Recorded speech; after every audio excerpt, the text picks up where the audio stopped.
Pronunciation Series Lesson 5, Different English Accents. In the last 4 lessons, you learned about English vowels, consonants, stress, and intonation. Put that all together with words and grammar, and you get the English language.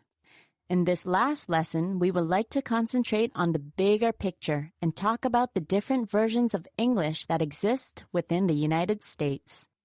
Now, what we mean by different versions is that in written form, English is standard across different accents with a few spelling differences between American and British. But when spoken, you've probably noticed that many accents exist. General American is the name given to the version of English that doesn't have a recognizable regional accent. This is known as the English spoken on the news, used in business, and used in government matters. It's also the English that is usually taught to non-native speakers. Along with the different types of English that exist comes a sense of identity among its speakers.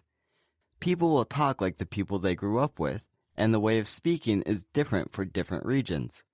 People with the same regional accent may identify themselves through certain words or sounds that are distinct to that area. A person can be proud about their accent, or some people hide their accents. That really depends on the individual. Many times you can guess where a person is from by their accent. If they've lived outside their hometowns for a long time, they might find themselves adapting to another regional accent. It may happen to both young and older people. This could be because they like the area they live in and are slowly growing an identity there.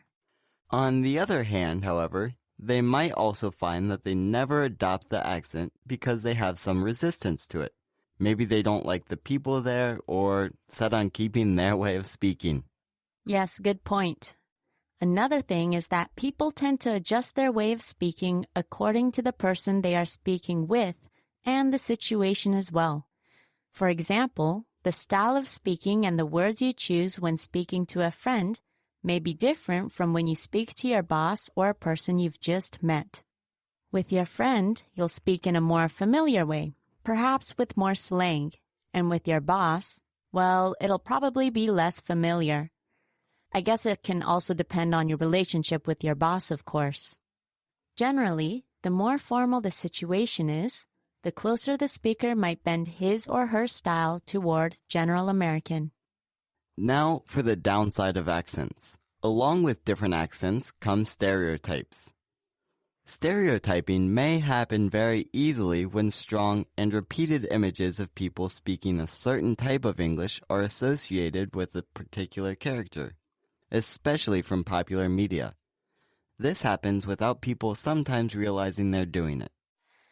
Right. For example, the Texan drawl regional accent may trigger images of cowboy hats and boots, women with big hairstyles from the 1980s, and lots of gun shooting. New York accents may have people thinking of a rude city person who is a loud baseball fan. A Miami accent influenced by Cuban Spanish may accompany images of beaches, bikinis, music, and dancing. Now, some people may argue that there is some truth in these images. However, stereotypes become dangerous when the speaker is disadvantaged by it. This could possibly hinder educational as well as job opportunities, and even cause others to treat them poorly. I bet many people who have been in a situation that places them as an outsider can relate to this. This is one of the reasons why some people try to hide their accents, as we mentioned earlier before. It's also true for those who speak English as a second language. Attitudes toward accents not only apply to English speakers, but toward all, if not most, languages with accents in the world. It's important to be aware of such regional accent identities and stereotypes when learning English, so that you don't find yourself judging other people because of what you've heard in the media or seen in movies. And also so that you are aware of how others may perceive you. Stereotyping works in both ways. It's not a pleasant thing, but it happens. When American English is taught, General American is usually the norm. However, take a look at what things influence your accent and style of speech, and how it's different from other styles. Different influential things may be media, pop culture, friends, music, neighborhood, etc., etc. In other words, many things. Isn't it interesting to hear the differences that exist? Now, many people try to hide their accents, but we think that you shouldn't try to completely cover up your accent because accents are part of what makes the language interesting. Especially since most English speakers in the world don't speak it as their mother tongue. You're bound to hear so many different varieties. Now, of course, it's a personal choice in the end as well. It is, isn't it? Well, I think that's about it for our pronunciation series.